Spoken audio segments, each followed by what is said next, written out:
नमस्कार। आकाशवाणी जयपुर अजमेर से प्रस्तुत है प्रादेशिक समाचार।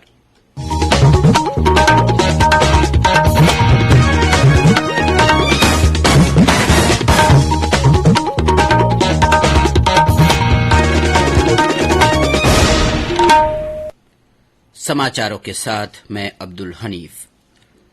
प्रदेश के वल्लभनगर और धरियावद विधानसभा सीटों पर उपचुनाव के लिए आज कड़ी सुरक्षा के बीच मतदान जारी है।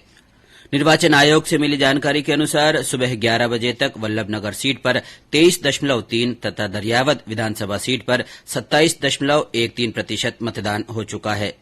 वल्लभनगर विधानसभा क्षेत्र में दिव्यांग मतदाताओं को वाहनों के जरिए मतदान केंद्र तक लाने और मतदान परिसर तक व्हील चेयर पर लाने के लिए व्यवस्था की गई है। मतदान शाम 6 बजे तक चलेगा। मुख्य निर्वाचन अधिकारी प्रवीण गुप्ता ने बताया कि वल्लभनगर से 9 और धरियावद से 7 उम्मीदवार चुनाव मैदान में हैं। दोनों विधानसभा सीटों पर 2 नवंबर को मतगणना होगी। अलवर और धौलपुर जिलों में आज जिला प्रमुख और प्रधान पद के लिए चुनाव हो रहा है। उप प्रमुख और उप प्रधान कल चुने जाएंगे। इससे पहले कल हुई मतगणना में दोनों जिलों की कुल 492 पंचायत समिति सदस्यों में 208 पर कांग्रेस, 158 पर भाजपा, 113 पर निर्दलीय और 12 सीटों पर बहुजन समाज पार्टी के प्रत्याशियों ने जीत दर्ज की। इधर जिला परिषद सदस्यों के चुनाव में अलवर जिले की कुल 49 सीटों में से कांग्रेस को 24, भारतीय जनता पार्टी को 21 और 4 सीटों पर निर्दलीय प्रत्याशियों को सफलता मिली है। वहीं धौलपुर जिले की कुल 23 सीटों में से कांग्रेस ने 17 और भाजपा ने 6 सीटों पर जीत दर्ज की। राष्ट्रव्यापी टीकाकरण अभियान के तहत देश में अब तक 105 करोड़ 64 लाख से अधिक कोविड टीके लगाए जा चुके हैं। वहीं प्रदेश में अब तक कुल 6 करोड़ 23 लाख 94 हजार से अधिक का वैक्सीनेशन हो चुका है। 4 करोड़ 24 लाख 90 हजार से ज्यादा को पहली और 1 करोड़ 99 लाख 4 हजार से अधिक को दोनों डोज दी गई है। इस बीच प्रदेश में चल रही 3 दिवसीय कोविड टीकाकरण महाअभियान के अंतिम दिन भी आज लोगों में टीके लगाने को लेकर उत्साह बना हुआ है। प्रदेश में कोरोना संक्रमण से अब तक 9,45,440 लोग स्वस्थ हो चुके हैं। राज्य में कल संक्रमण के 6 नए मामले सामने आए। सक्रिय मामलों की संख्या बढ़कर 30 हो गई है। 25 जिलों में फिलहाल एक भी सक्रिय रोगी नहीं है। आकाशवाणी का प्रतिष्ठित वार्षिक सरदार पटेल स्मारक व्याख्यान इस वर्ष प्रमुख सेना अध्यक्ष जनरल बिपिन रावत प्रस्तुत करेंगे। जनरल रावत राष्ट्र निर्माण में भारतीय सशस्त्र सेनाओं की भूमिका विषय पर व्याख्यान देंगे। इसका प्रसारण कल सरदार पटेल जयंती पर आकाशवाणी के समूचे नेटवर्क पर रात 9:30 बजे किया जाएगा।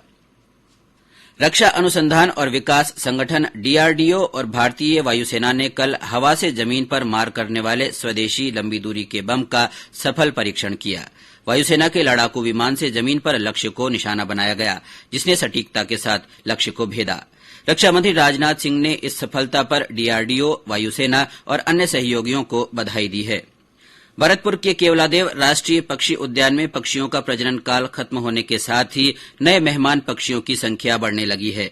भरतपुर से हमारे संवाददाता ने बताया कि पांचना बांध केनाल से पानी आने के बाद केवलादेव की झीलें लबालब हो गई हैं। यहां से पक्षियों को पर्याप्त मात्रा में भोजन मिल रहा है।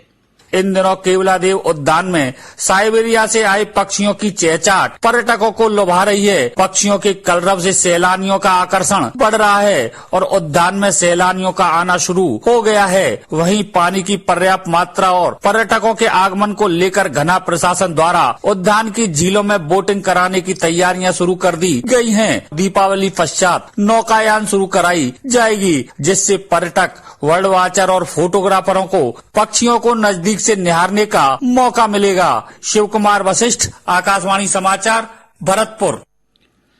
भरतपुर जिले में 9 माह से 5 साल तक के बच्चों को विटामिन ए की खुराक पिलाने का काम आज से शुरू हुआ। ये अभियान 30 नवंबर तक चलेगा। और अंत में कोरोना जागरूकता संदेश।